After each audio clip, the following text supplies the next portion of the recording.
Hello everyone, I'm here today to talk about the Microsoft event that just happened. Now, stuff has been building up for it for a while, and they announced a ton of stuff. There were even a few surprises in there, and I just want to give you guys, a brief overview of what happened. Microsoft just killed it. They absolutely killed it. There was the Microsoft Band. Now, the last Microsoft Band that was launched, there was a number of complaints from reviewers that was kind of big, it got in the way. Still had some amazing technology in it, but what they worked on improving this time is now it's thinner, it has a curved OLED display, and it's very, very durable.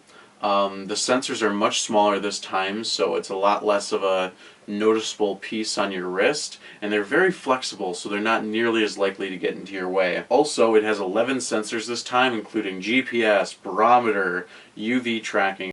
It can track your biking, it can track your bench presses, it can track, how many times you wake up during the night, and it's really, really an incredible piece of technology.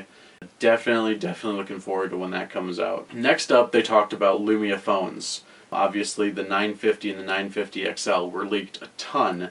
They were everywhere, and there aren't really any spec surprises. Some of their features, they're incredibly powerful. They have more than enough battery life.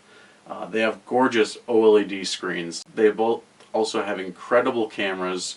They're both 20 megapixel sensors. They have optical image stabilization. They're just incredible sensors. It also has micro SD card expansion, so whenever the technology finally catches up, you can expand up to 2 terabytes of storage.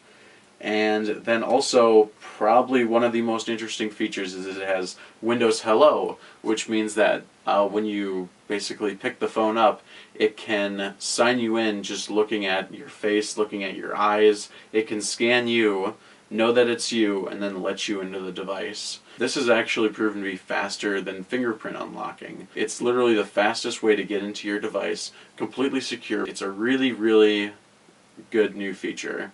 And then they went into a huge demo talking about Continuum.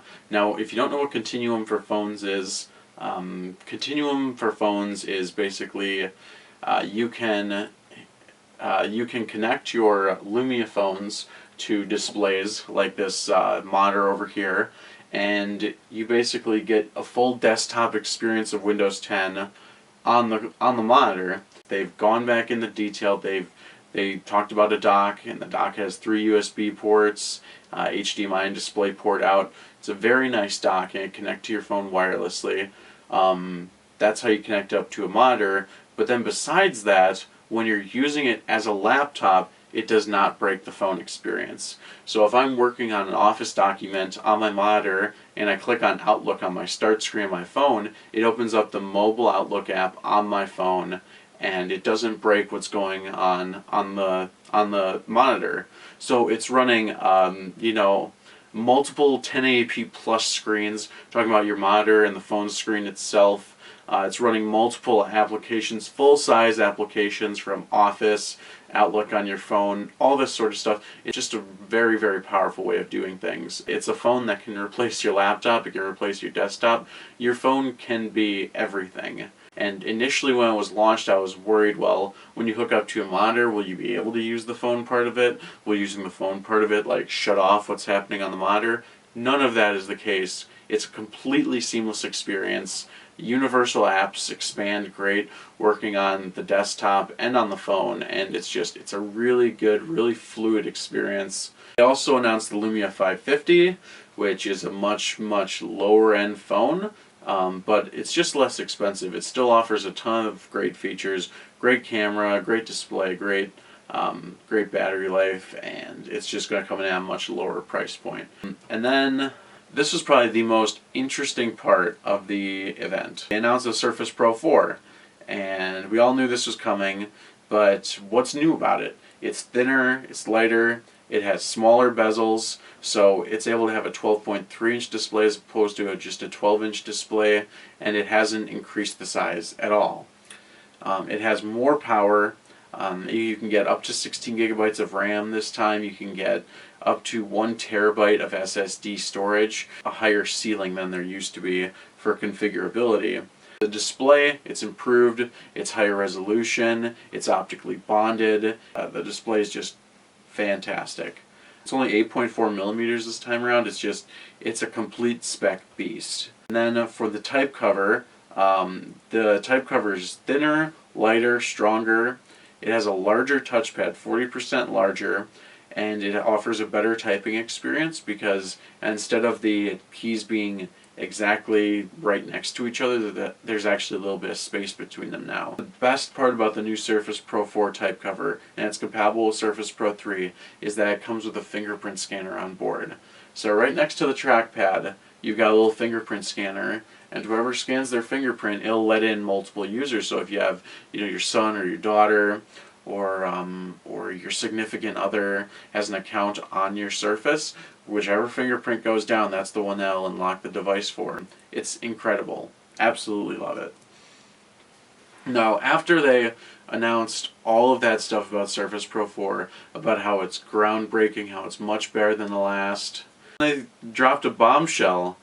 They announced something called the Surface Book. They said, what would the Surface be if it were a laptop? The Surface Book is just that, and it's actually not the same as the Surface Pro 4.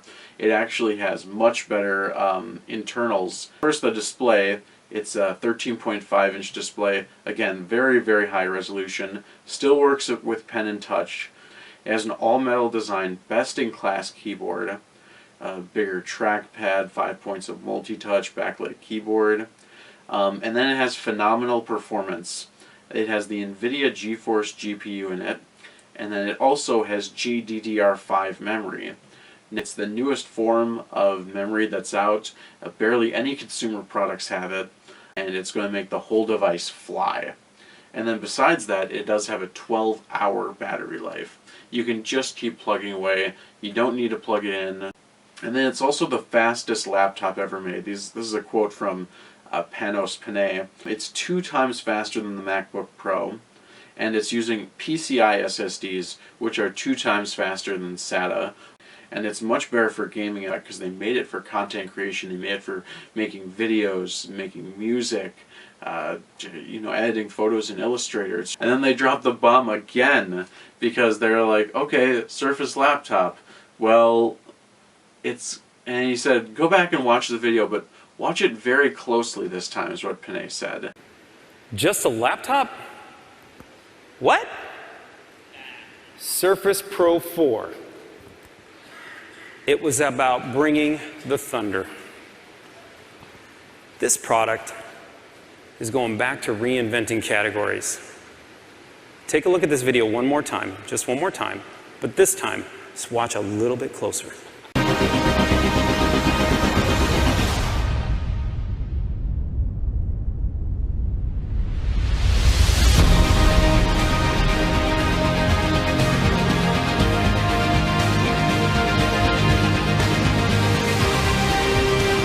That's a full GPU rendering right now in my hand with a pen.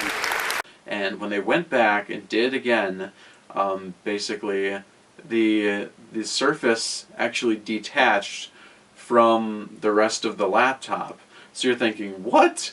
What's going on here? Like, is this a different product or is this the same product? It is definitely a different product. It has larger display, better internals, but it's using some sort of special it's not even magnetic. It was some sort of special new connector which they'd invented, which for some reason you can hold up the laptop, and I've got my laptop here for demonstration. You can hold up the laptop by the screen, and the keyboard and the bottom of it does not come out with the Surface Book.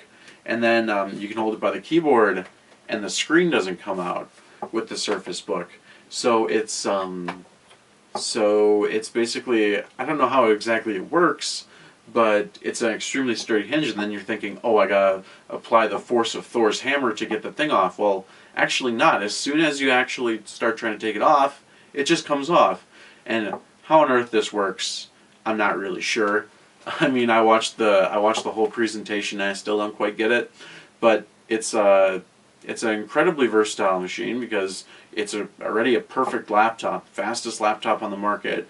But then with just, if you want to show your friends something, you just take off the top of it and you hand it to them. And it's no more effort than it should be. Very, very impressive machine. Satya Nadella got up to talk a little bit at the end, and he really brought it all together quite well. People used to need Windows, and they wouldn't choose it or prefer it. But now he's saying that we're going to take people from needing Windows to wanting Windows to choosing Windows. And he really is making a really good case for that, because the devices that they're putting out are incredible. The software is getting better every day. All their devices that they're putting out are the ultimate tools for productivity. They're meant to make the most out of what you can do. They're meant to make you be the best you can be.